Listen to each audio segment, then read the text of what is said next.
Assalamualaikum warahmatullahi wabarakatuh. Assalamualaikum.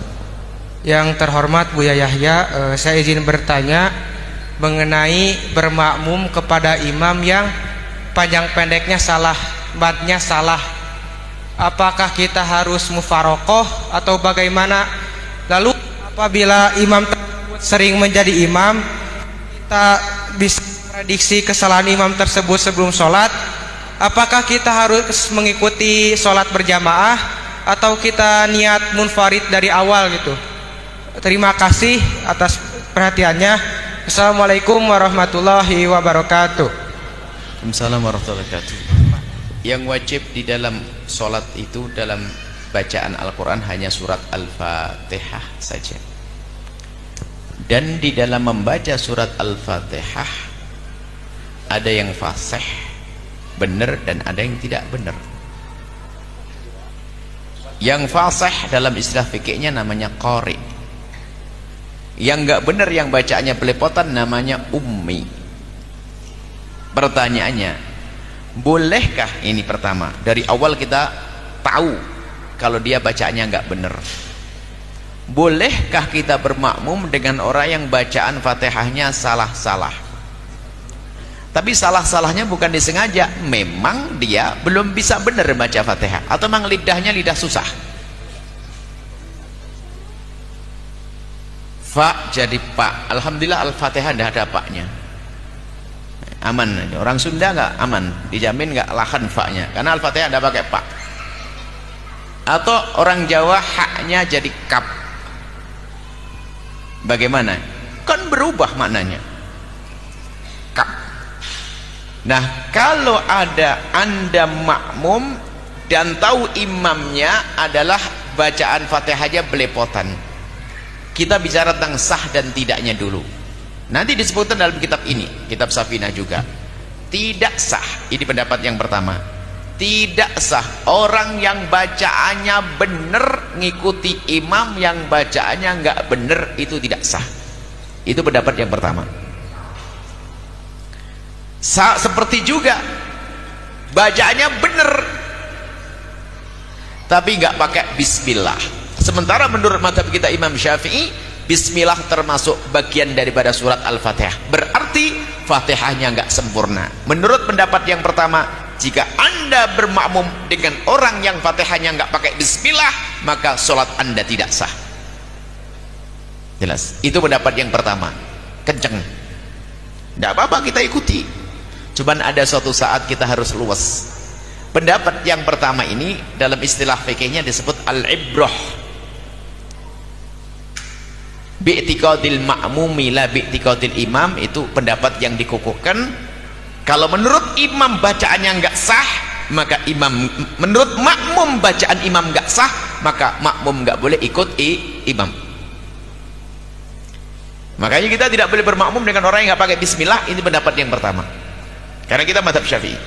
Pendapat yang kedua, ini perlu kita sosialisasikan. Pendapat yang kedua, karena kadang kita ketemu dengan orang yang nggak tahu diri di Indonesia, tiba-tiba nggak pakai bismillah, sudah begitu maksa jadi imam, susah diatur. Atau gara-gara dia bangun masjid pengen jadi imam terus, bacaannya belepotan. Lalu bagaimana ini?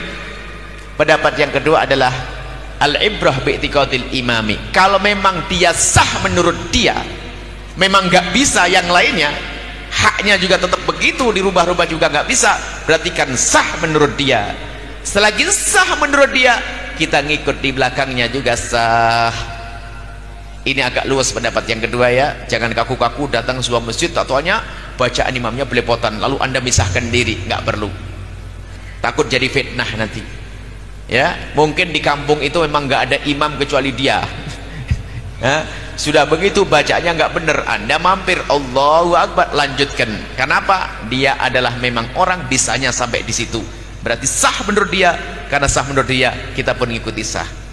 Atau tiba-tiba Anda besok bisa haji dan umroh, amin, tatanya di Mekah nggak pakai bismillah, Anda tidak perlu mufarokoh supaya tidak membuatkan fitnah juga. Anda ikuti, karena apa? Anda ikut pendapat yang kedua dalam mazhab Imam Syafi'i. Karena mereka punya mazhab tanpa bismillah, maka atau bismillahnya sembunyi. Kalau bismillah sembunyi maka ada masalah, kita sah juga. Ada memang yang nggak pakai bismillah, karena mereka madhabnya tidak pakai bismillah, Anda boleh ngikut di belakangnya. Cuman saat Anda jadi imam, jangan sampai Anda nggak pakai bismillah. Jadi gini, kalau jadi imam Anda yang bijak, maksud bijak adalah selagi Anda di kalangan madhab Syafi'i, Anda harus pakai bismillah. Satu. Yang kedua, jika memang bacaan Anda gak benar atau belepotan, Anda jangan maksain jadi imam. Saya paling takut kalau suruh jadi imam. Saya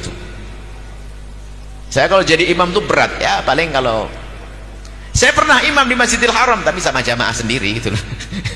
Jadi kalau saya jadi imam di Masjid At-Taqwa, masjid sini, saya tidak berani jadi imam. Kenapa? Ada yang bacanya lebih bagus, nggak usah maksain. Kenapa? Saya bacaan Fatihah saya itu kelas sah, belum kelas indah, kelas sah gitu saja deh. Kelas sah saja saya harus tahu diri. Saya masih kalah dengan ustadz-ustadz yang masya Allah, kalau di Cirebon ada ustadz ini bagus-bagus. Saya tidak perlu maksain jadi imam, kecuali dipaksa ya terpaksa betul, namanya kepaksa. Nggak usahlah memaksain diri. Nah, ada orang tidak bijak, wah pengennya jadi imam terus, padahal bacaannya nggak karu-karuan, bikin orang di belakang ngedumel semuanya.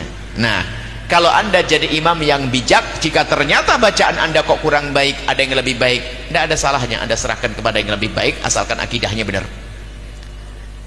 bijak. Kalau ternyata Anda itu punya imam nggak bijak, maka jadilah makmum yang bijak, ngerti ngambil pendapat yang kedua, jangan bubarin diri di belakangnya gara-gara imamnya tidak bijak. Pernah saya suatu ketika sholat Jumat nih, belum mondok, sebelum di Cirebon, masih di Jawa Timur sana. Biasanya kita sering sholat Jumat tuh pindah-pindah, pengen tahu keadaan. Suatu kita masuk satu masjid di kampung itu, masjidnya bagus, khotibnya nggak jelas ngomong apa, setelah itu baca surat Fatihah nggak jelas, cepet banget selesai, wah enak, cepet. Sebenarnya kita tanya siapa yang jadi imam dengan yang khotib tadi, dijawab sama orang situ, yang imam dan yang jadi khotib itu adalah yang bangun masjid. Rupanya dia bangun masjid pengen jadi kiai, jadi maksa jadi imam, diganti nggak mau, ramai kalau dia masalah pergantian. Dia dikasih jadwal sebulan sekali, pas saya datang, selebihnya benar-benar semuanya, hanya dia kok diputus nggak mau, marah rame. Nah, orang bangun masjid pengen jadi kiai, dia tidak bisa jadi kiai, jadi imam. Itu mana namanya imamnya tidak bijak. Karena imamnya tidak bijak, yuk jadi makmum yang bijak.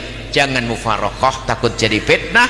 Karena memang semampunya dia seperti itu, sah bagi dia, maka kita pun ngikuti, adalah sah. Baru nanti kalau masih dari awal, selagi masih ada pilihan, milihlah engkau, cari imam yang benar, yang baik, yang tidak bikin ngedumel hatimu. Wallahu a'lam bishawab.